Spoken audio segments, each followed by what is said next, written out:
शिव हमारी धड़कन है और शिव हमारी दृष्टि है,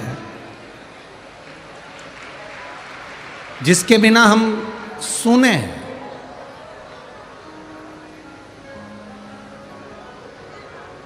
जब तक जीवित हो और ये शरीर में श्वास चल रही है तब तक ये अंदाजा आपके भीतर होना चाहिए कि शिव हमारे भीतर धड़क रहा है, शिव हमारी श्वासों में चल रहा है। शिव कथा कहती है, भगवान शंकर का गुणगान कहता है कि श्वास रूपी शिव जब तक चल रहा है तब तक ये मानकर चलना कि आप जीवित हो, और श्वास रूपी शिव जब निकल जाता है तो ये शरीर नहीं रहता, ये शव बन जाता है। फिर इसका कोई महत्व नहीं होता, इसका कोई मूल तत्व नहीं है। ये श्वास रूपी शिव है तो ये शरीर है।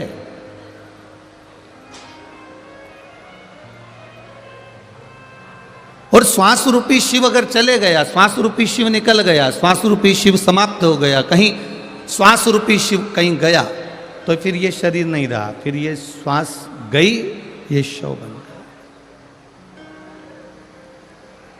महाराज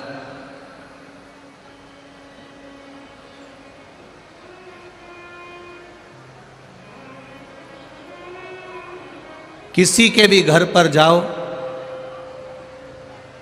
किसी के दरवाजे पर जाओ, किसी के द्वार पर जाओ, तो फर्नीचर मत देखो। अगर देखना है तो उसका नेचर देखो कि व्यक्ति कैसा है। करोड़ों लाखों रुपए का फर्नीचर बनवा लिया, करोड़ों लाखों रुपए का फर्नीचर बनवाया, खूब सुंदर फर्नीचर का निर्माण कर लिया, खूब सुंदर अपन ने मकान बना भी लिया, फर्नीचर बना भी लिया, और मालूम पड़े उसका नेचर ही ठीक नहीं है, तो फिर फर्नीचर को क्या माथा से बड़ी करोगे, क्या करोगे, क्या उस फर्नीचर में? नेचर ठीक होना चाहिए, उसका व्यवहार ठीक होना चाहिए। और जब उसका व्यवहार ठीक होगा, कई लोग बेटी की शादी करते हैं, और बेटी की शादी करते हैं तो देख लेते साहब पेट्रोल पंप है, गाड़ी है, बंगला है, खूब ठाट है, खूब पैसा है, खूब दौलत है, खूब सुंदर मकान बना है, खूब सुंदर बंगला बना, और खूब जोरदार फर्नीचर बना।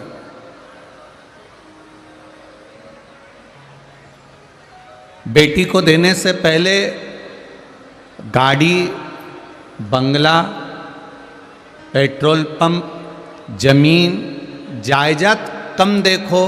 बेटी को देने से पहले ये देखो कि लड़के का नेचर अच्छा है कि नहीं है, ये व्यवहार कुशल है कि नहीं। ये हमारी बेटी के लायक है कि नहीं है। और आप तो वो उस पवित्र भूमि पर रहते हो ब्रह्मपुर की, जिसका उल्लेख स्वयं स्कंद पुराण में करा गया है। यह कोई ब्रह्मपुर की भूमि कोई साधारण भूमि नहीं है।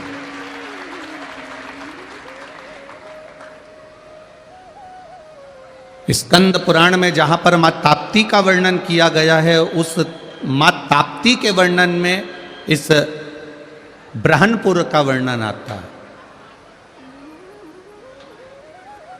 मां ताप्ती के उल्लेख में इसका वर्णन मिलता है। यह कोई साधारण भूमि नहीं है ब्रह्मपुर की। यहाँ पर संत, ब्राह्मण, साधु, गुरु, त्यागी, मौनी और बड़े विद्वान विद्वान संत, चाहे वो किसी भी धर्म के हो, किसी भी धर्म, बड़े बड़े विद्वान संत, ब्राह्मण, गुरुजन, साधुजन इस ब्रह्मपुर की भूमि ने दिए हैं, इस ब्रह्मपुर की धरा ने दिए हैं।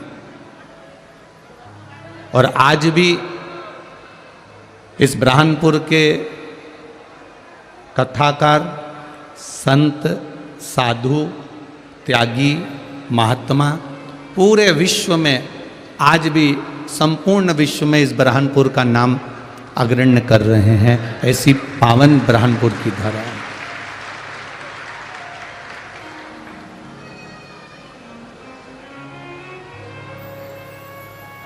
इस पूरे प्रांगण में विराजमान जितने भी संत साधु ब्राह्मण गुरुजन हैं, सबको नमन करता हूँ। आप लोगों की अविरल भक्ति आदरणीय अर्चना दीदी चिटनीस जी के साथ में है, और उस भक्ति का बल ही है जो इस ब्रह्मपुर के आसपास के क्षेत्र में चारों तरफ शिवालय ही शिवालय हैं और मां आद्य शक्ति ही आद्य शक्ति है।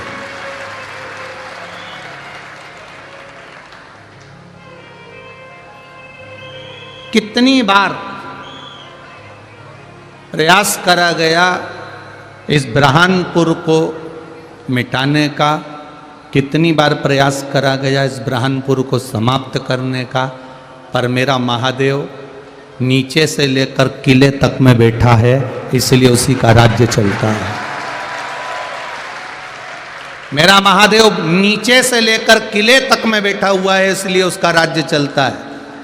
और नीचे से ऊपर तक अगर वो बैठा हुआ है तो फिर आपको सोचने की जरूरत नहीं है क्या किसको रोई और चादर तन के सोई है। फिर वो बैठा है तो हमको नहीं सोचना।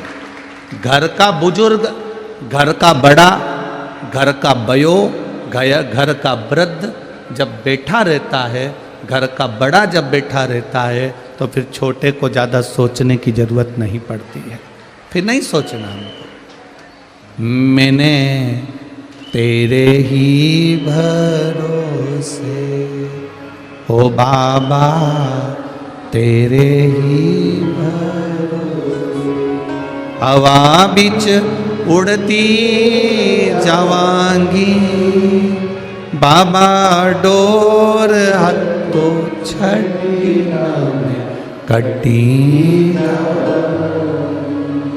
भोले मैं तेरी पतंग, शंभू मैं तेरी पतंग, हवा बिच उड़ती जावांगी, बाबा डोर हत्तो छड़ी में कटी।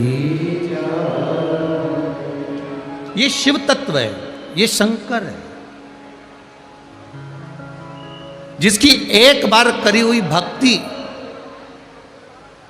जिस पर चढ़ाया गया एक लोटा जल, जिस पर चढ़ाया गया एक बेलपत्र, खाली नहीं जाता। आप अगर उसके मंदिर के सामने से निकल कर भी गए हो ना, तो उसकी कृपा की दृष्टि आप पर पड़ गई तो ही उस आपका कल्याण निश्चित हो जाता है। ऐसा शिव है, ऐसा ओघड़ी है, ऐसा मेरा दयालु है।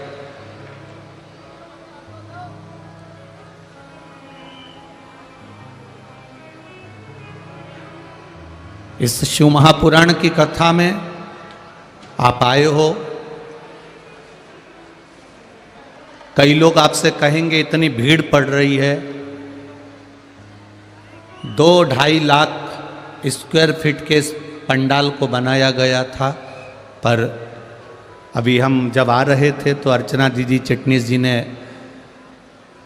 टेंट वालों से कहा कि लोग बहुत सारे धूप में खड़े हैं, आप और टेंट लगाना चालू करो, 2-2.5 लाख स्क्वायर फीट और लगा। ये शिव तत्व है। शंकर, अगर आप इतनी मात्रा में आए हो, लाखों की संख्या में पहुंचे हो, आपको हम दिख रहे हो ना दिख रहे हो वो कोई बात नहीं है, पर इतना अंदाजा लगा कर बैठना कि शिव महापुराण की कथा में अगर आप पहुंचे हो तो ये निश्चित है कि मेरा महादेव भी आपके दरवाजे पर जरूर पहुंचेगा। ये निश्चितता। तेरे मंदिर में आना मेरा काम है और मेरी बिगड़ी बनाना तेरा काम है। ये उसके ऊपर आधारित है कि वो हमारी बिगड़ी बना। आप तो केवल एक लोटा जल लेकर शिव जी के मंदिर पर जाओ, शिव जी को जल चढ़ाओ, शंकर का गुणगान गाओ, उसके बाद मर्जी उसकी है, वो संभाल ले।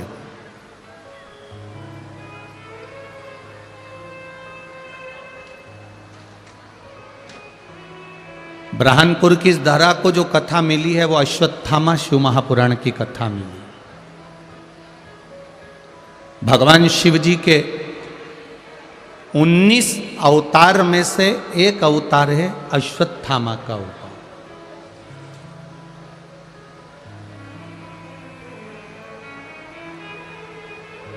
ये शिव जी के 19 अवतार में से एक अवतार है अश्वत्थामा।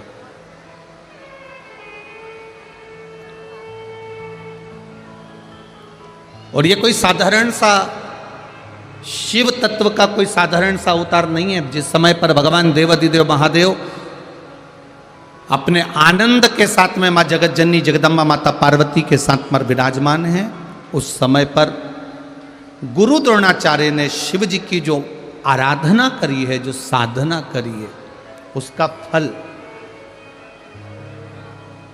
उनको शिव के पुत्र के रूप में अर्थात शंकर भगवान के स्वरूप में प्राप्त हुआ।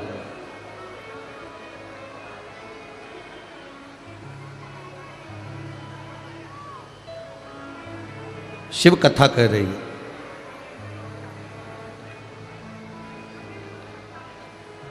गुरु द्रोणाचार्य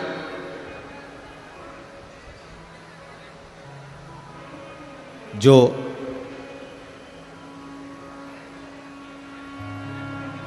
नित्य शिव का शिवलिंग का निर्माण करते हैं और शंकर भगवान के शिवलिंग का निर्माण कर कर उसका पूजन कर कर उस शिवलिंग का विसर्जन करते हैं।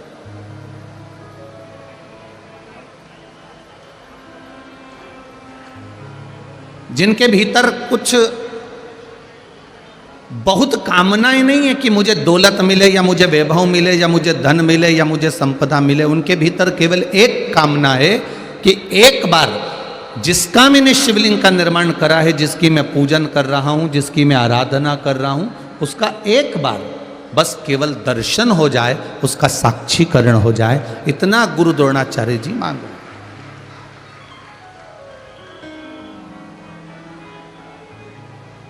केवल जिसका मैं भजन कर रहा हूं, जिसका मैं गुणगान कर रहा हूं, जिसका मैं स्मरण कर रहा हूं, जिसका मैं मंत्र जाप कर रहा हूं, जिसका मैं नाम जाप कर रहा हूं, उसका एक बार साक्षीकरण हो जाए, एक बार उसका दर्शन हो जाए।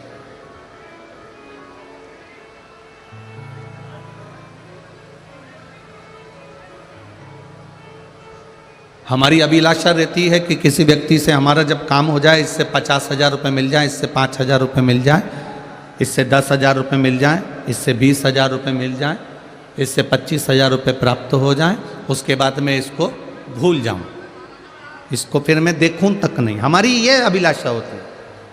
पर गुरु द्रोणाचार्य जी की ये अभिलाषा नहीं थी कि मेरे पास में मुझे वर मिल जाए या मुझे संपदा मिल जाए या मुझे दौलत मिल जाए या मुझे धन मिल जाए। गुरु द्रोणाचार्य जी की एक अभिलाषा प्रबल थी कि बस एक बार जिस महादेव का मैं शिवलिंग का निर्माण कर रहा हूं, जिस महादेव के मैं शिवलिंग को निर्मित कर रहा हूं, जिसकी मैं पूजन कर रहा हूं, जिसकी मैं आराधना कर रहा हूं, बस उसका दर्शन हो जाए, उसका स्मरण हो जाए।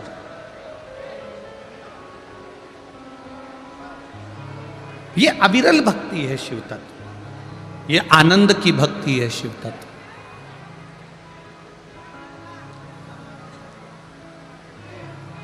अभी आपको कथा में कहा कि बरहानपुर के चारों तरफ आप अगर घूमकर देखेंगे तो पूरे बरहानपुर में किसी के इतने मंदिर नहीं मिलेंगे जितने थोड़ी थोड़ी दूर पर शिवालय मिलेंगे, शंकर जी का शिवलिंग मिलेगा पूरे बरहानपुर में। आप जहां मर्जी पड़े वहां जाकर देख लो, छोटे छोटे शिवलिंगों का निर्माण पूरे बरहानपुर में है।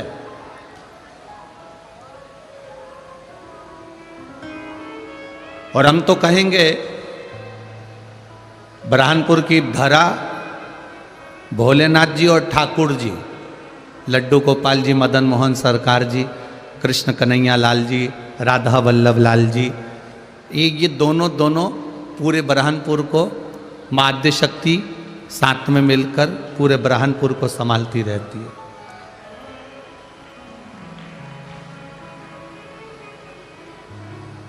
बड़े प्रसिद्ध आपके इस बरहानपुर के श्रीमद् भागवत के वक्ता हैं आदरणीय मुखिया जी, हरिकिशन मुखिया जी, आपके बुरहानपुर का हीरा है। कथा में आए हैं, यहाँ आए हुए हैं क्या? आए। प्रणाम महाराज जी। ये आपके बुरहानपुर के हीरा हैं, जिनके पुष्टि मार्ग पर, वैष्णव धर्म पर और ठाकुर जी की भक्ति पर, ठाकुर जी की सेवा के प्रति आपका जो भाव प्रकट किया गया है, सुंदर सुंदर कथाओं के माध्यम से पूरे बुरहानपुर की इस सुगंध को पूरे विश्व में फैलाया है आपने। बहुत बहुत प्रणाम करता हूँ। सभी ब्राह्मण संतों को मेरा प्रणाम। शिव तत्व है।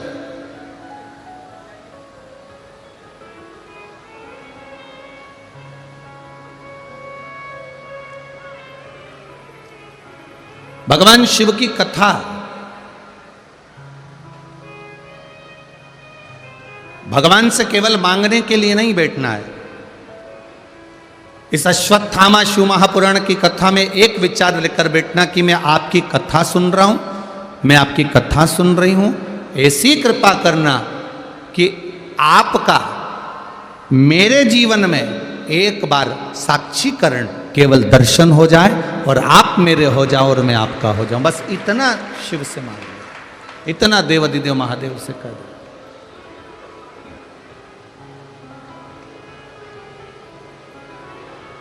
इतना देवाधिदेव महादेव के सामने अगर आपने कह दिया तो निश्चित है सुख का अनुभव होगा, निश्चित।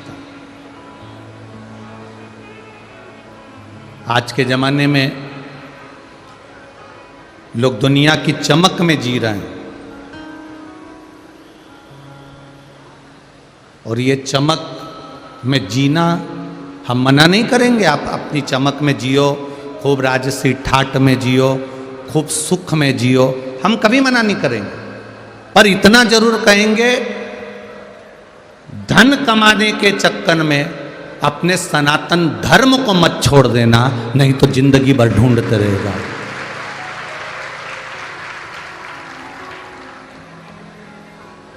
आज सबसे बड़ी विडंबना यह है कि हम धन तो कमा रहे हैं पर अपने सनातन धर्म को छोड़ते जा रहे हैं। अपने संस्कारों को, अपने भजन को, अपनी भक्ति को, अपने सुख के चक्कर में हम अपने परमात्मा के चरणों को छोड़ते जा रहे हैं। हम आपसे ये कभी नहीं बोले इस व्यासपीठ से अर्चना दीदी, हमने कभी इस व्यासपीठ से यह नहीं बोला कि आप संत बन जाओ या साधु बन जाओ या कहीं नदी के तट पर जाकर बैठ जाओ या मंदिर में जाकर बैठ जाओ। इस व्यासपीठ से एक बात जरूर कही है और बार बार कही है, कहीं मत जाओ। ना हमें साधु बनना है, ना हमें संत बनना है, ना हमें जोगी बनना है, ना हमें सन्यासी बनना है, ना हमें तपस्वी बनना। हम जिस घर में रह रहे हैं उस घर में श्रेष्ठ गृहस्थी बन जाएं, अपने माध्यम से किसी का बुरा ना हो, किसी को तकलीफ ना हो, अपने माध्यम से किसी को कष्ट ना हो, और भजन करते करते ये जिंदगी निकल जाए। उससे बढ़कर संत और साधु का कोई स्वरूप नहीं है। उससे बढ़कर कोई संत साधु का स्वरूप नहीं है।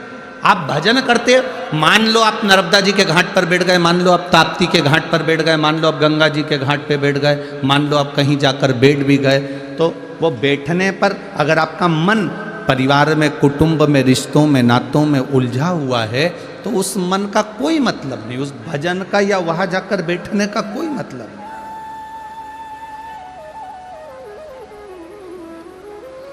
अभी भी इतने लोग आयो, उसमें भी आधे बहुत तो इसी इंतजार में बैठे होंगे कि किस किस को पूछना है। अब इतनी मात्रा में आयो, लाखों की संख्या में। आप उम्मीद नहीं थी बुरहानपुर वालों की पहले दिन तुम ये लाखों में पहुंच जाओगे,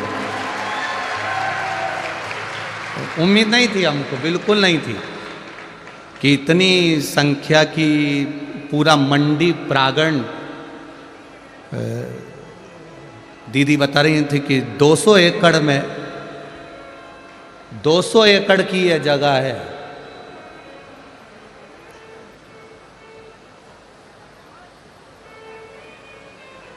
एक एकड़ भी खाली नहीं है। यह बरहानपुर है। ये आपकी अविरल भक्ति है, ये आपका विश्वास है, ये आपकी दृढ़ता है, ये आपकी भक्ति है, ये आपका विश्वास है।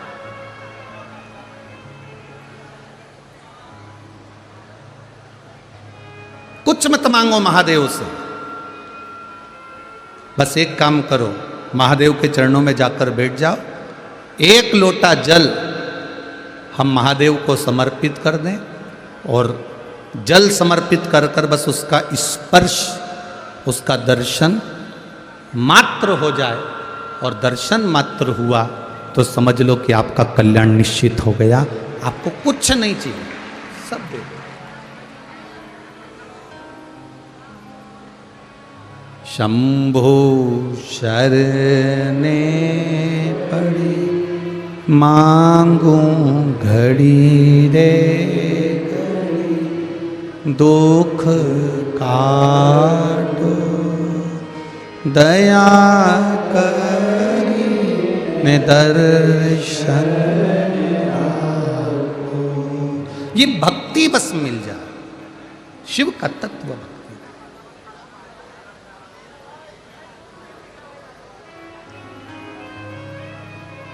कुछ नहीं मांगा गुरु द्रोणाचार्य जी ने, केवल शंकर भगवान की आराधना कर रहे हैं, भगवान शिव की भक्ति कर रहे हैं, शिवलिंग का निर्माण कर रहे हैं। मिट्टी लेकर आते, बालू रेत लेकर आते, शिवलिंग का निर्माण करते, भगवान शंकर का निर्माण कर कर, शिवलिंग का निर्माण कर कर पूजन करते। एक अभिलाषा रह गई बस केवल कि मुझे शंकर से मिलना है, मुझे शिव से एक बार साक्षीकरण करना।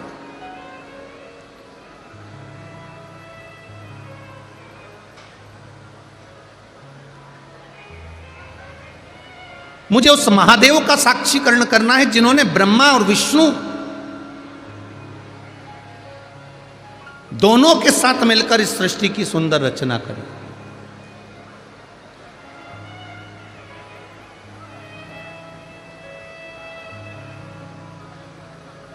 और होगा, अगर आपका विश्वास पक्का है, आपका भरोसा पक्का है, आप शिव की आराधना में लगे हुए हो, तो निश्चित है एक बार मृत्यु के पहले मेरे महाकाल का दर्शन जरूर होगा, ये निश्चित है। यदि आप आराधना में लगे हो, ब्रह्मा ब्रह्मलोक में रहते हैं, भगवान विष्णु बैकुंठ लोक में रहते हैं, इंद्र लोक में रहते हैं, गरुण लोक में रहते हैं, वरुण लोक में रहते हैं। केवल मृत्यु लोक पर रहने वाला एक है, और वो मेरा देव अधिदेव महादेव है। वो सहज नहीं है, वो सरल नहीं है। उस पे चढ़ाया गया एक लोटा जल का महत्व, उस पे चढ़ाए गए एक लोटे जल का पान, उस पे चढ़ाया गया एक बेलपत्र का महत्व, ये संसार के लोग जिस दिन समझ जाएंगे, उस दिन फिर उनको भटकना नहीं है। फिर केवल शिव की शरण में, राम की शरण में, मेरे कृष्ण की शरण में, मेरे नारायण की शरण में, मेरी आद्य शक्ति की शरण में रहना, फिर उनको भटकना नहीं है।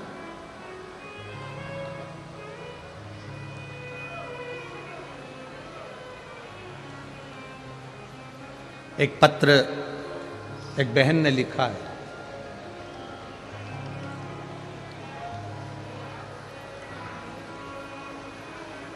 कथा करते करते कई साल हो गए, पर उस पूरी कथाओं में ऐसा पत्र नहीं आया जो ये पत्र पहली बार बुरहानपुर की इस जगह में आया है। पहला पत्र।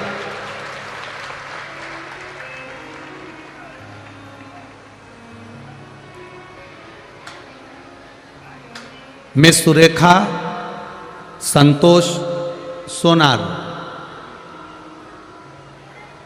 ब्रह्मपुर बुरहानपुर शिकारपुरा की निवासी हूँ। कहीं बैठी हो तो हाथ हिलाइएगा। जहाँ कहीं भी बैठी हो अपने दोनों हाथ इस तरह से हिला देना तो मालूम पड़ जाएगा। ठीक है, कैमरे वाले देख ले वे।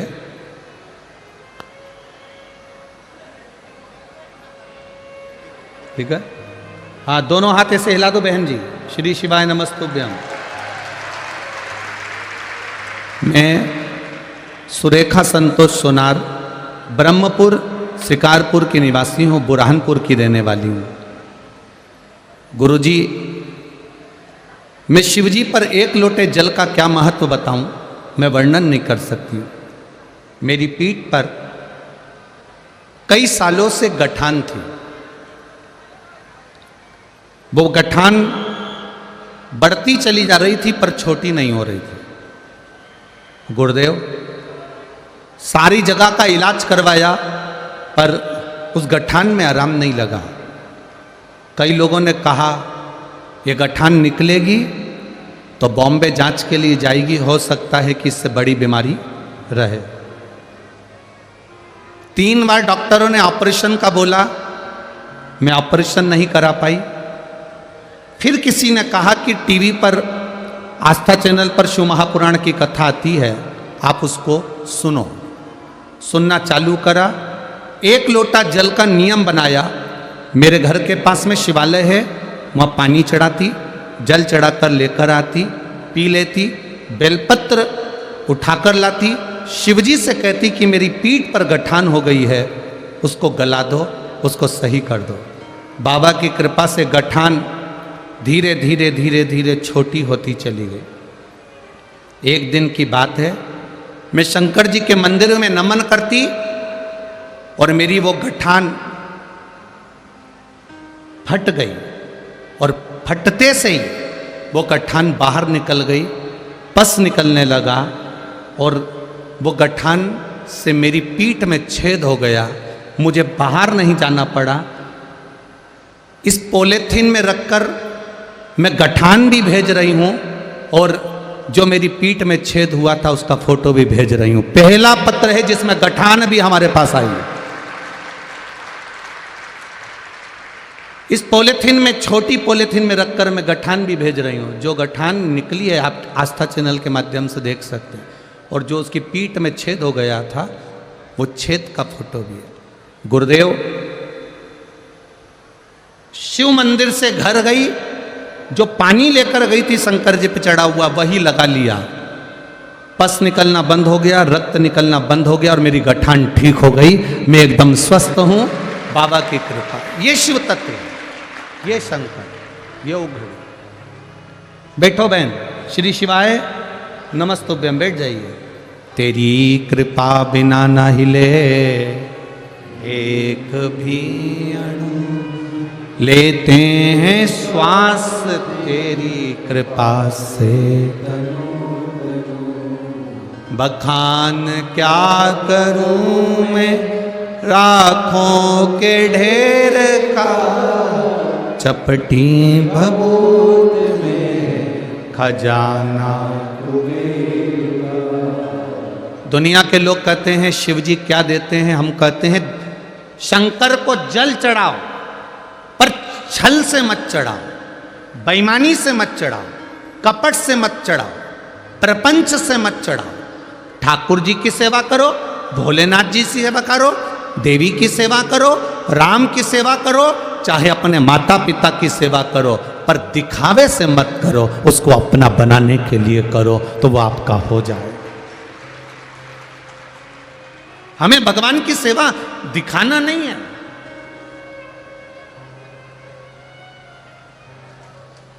एक पत्र और है, देखिए।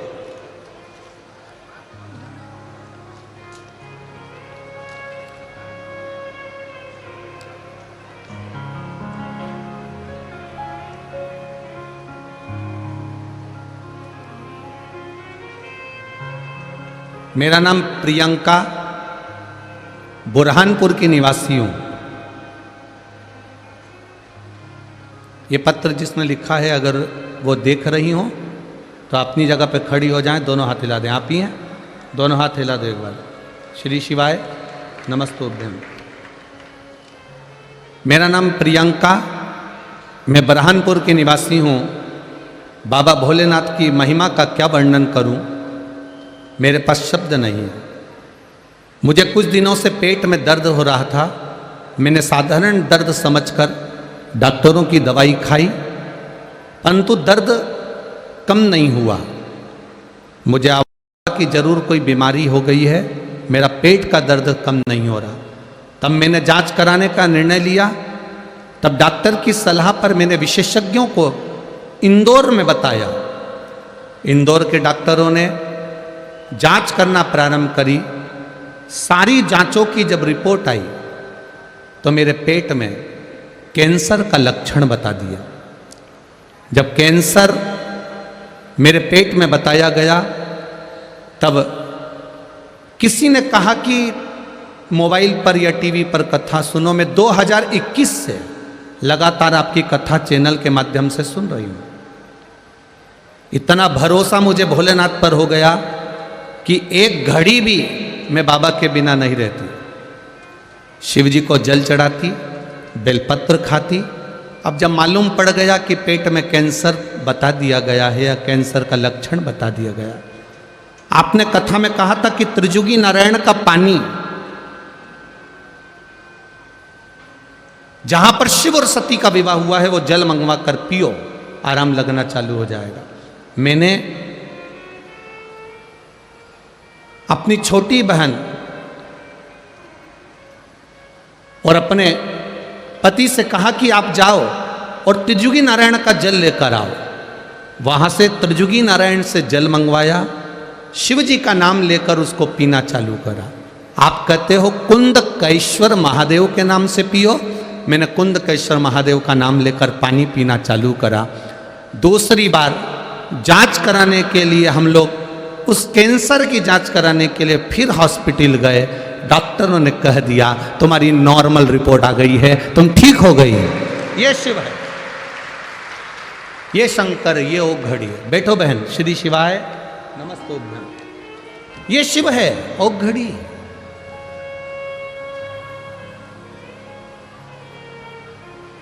अब सुनो कथा, पर एक निवेदन है, आपकी कथा सुनने में कोई छल ना हो, किसी का दिखावा नहीं हो। हम कथा सुनने के लिए जा रहे हैं, हम वीआईपी नहीं है। हम तो शंकर के केवल गण हैं, शिव की कथा सुनने के लिए जा रहे हैं। कहां जगह मिल रही है? पंडाल में जगह नहीं हो, आप लोग तो अच्छी छांव में बैठे हुए हो, पंडाल के अंदर बैठे हुए हो। अभी हम लोग आ रहे थे दीदी के साथ तो हमने देखा कई लोग बाहर धूप में, कोई पेड़ के नीचे, कोई गाड़ियों में। मैं आस्था चैनल वालों से कहूँगा एक एक जो भक्त लोग बाहर भी बैठे हुए हैं उनको भी आप अवश्य दिखाएं। कोई पेड़ के नीचे, कोई गाड़ियों के नीचे, कोई कहीं। पूरा मंडी प्रांगण में जहां जगह मिल रही है लोग बैठे हुए हैं। और केवल यही नहीं, इस मंडी प्रांगण में आने वाली रोड पर भी दीवालों की छांव में जहां जहां लोगों को जगह मिल रही वहां बैठकर ये कथा सुन रहे हैं। ये भक्ति है तुम्हारी, विश्वास है तुम्हारा।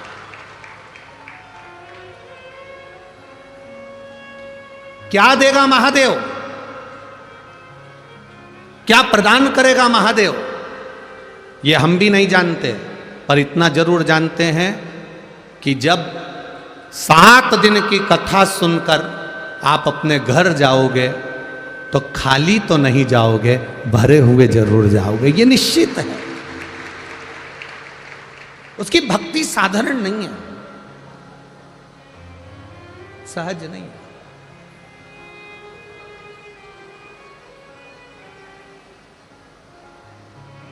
महाराज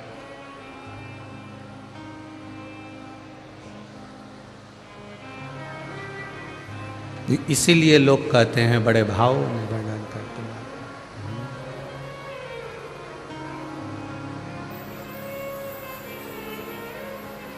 अटका हुआ मेरा सारा काम हो गया,